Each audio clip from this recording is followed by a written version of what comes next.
High winds, torrential rain, damaged homes, flash floods.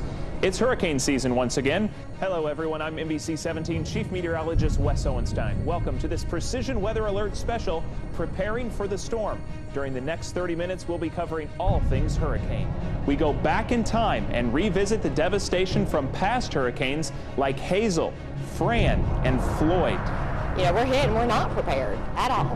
What would happen if a massive Category 4 hurricane like Hazel struck again? See how the storm could do damage to homes here in the Triangle. How many storms can we expect this season? We'll examine what the experts say will happen this summer. In the hours after a storm, a major hurricane, you're on your own. When the storm hits, are you ready and is your home ready? Find out what you should do when a hurricane comes calling. For many people who live in the path of hurricanes, there are 5 seasons each year: spring, summer, fall, winter, and hurricane season. So the calendar has turned and we are once again in that window of potential danger where fierce and powerful storms form in the Atlantic and some find their way here to North Carolina. Now, each year before the hurricane season begins, there's always speculation. How many storms will form? Will another big one like Katrina or Fran strike again? And of course, will we be in harm's way here in the Triangle and central North Carolina?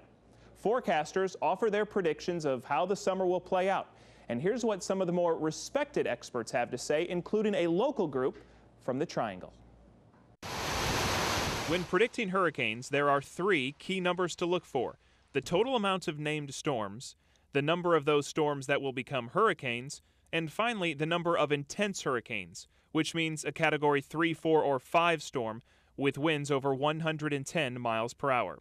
We begin with someone you might think would be better off forecasting snow, not hurricanes. But for more than 20 years, Dr. William Gray and his team from Colorado State University have been making seasonal hurricane forecasts. As best we can see it for this year, we should have a very active year. Their forecast: 15 named storms, with 8 of them becoming hurricanes and 4 of those reaching the intense hurricane level.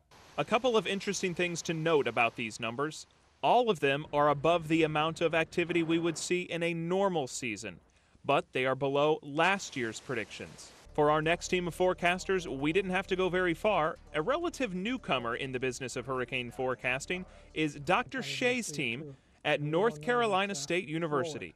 In 2006, they stood alone in accurately predicting a mild season. Last year, their predictions were a mixed bag. They nailed the number of named storms, but just like Dr. Gray's team, they overestimated the number of major hurricanes. This year, they're calling for an active season for named storms, but landfall numbers are close to normal. Our model showed an active season overall for the Atlantic Basin. The NC State team is calling for 13 to 15 named storms, 6 to 8 of which will become hurricanes, and focusing on our part of the world, 1 or 2 of them are predicted to make landfall in the southeast United States. Finally, there are the predictions from NOAA and the National Hurricane Center. They're also preparing for a busy season. We may well see a very busy season from June 1st to November 30th. The scientists at our Climate Prediction Center project a 90% chance of a near normal to above normal season for tropical storms and hurricanes. They're calling for 12 to 16 named storms, with 6 to 9 becoming hurricanes, and of those storms, 2 to 5 could become major hurricanes of Category 3 strength or higher.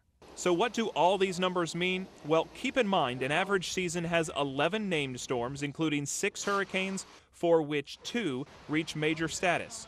Every prediction we've talked about bears this in common: they're all leaning toward this being a busy season in the Atlantic.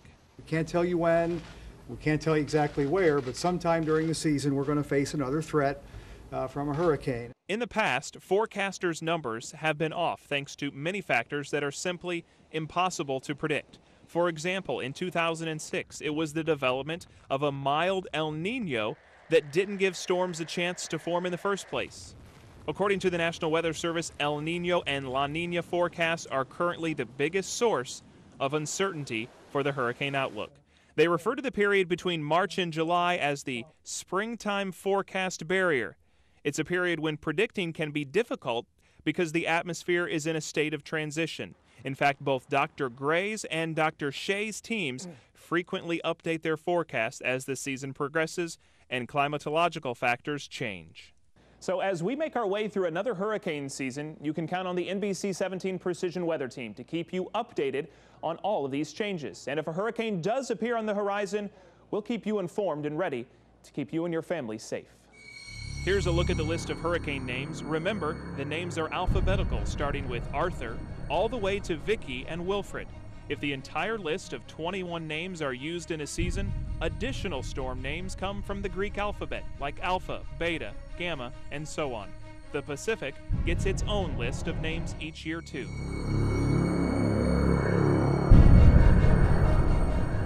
We really haven't been tested in this area really since 1996, Hurricane Fran, and that storm's getting way back in a lot of people's memories, and a lot of folks around here now weren't even here in 1996. Coming up, hurricanes in North Carolina have had a long and devastating history.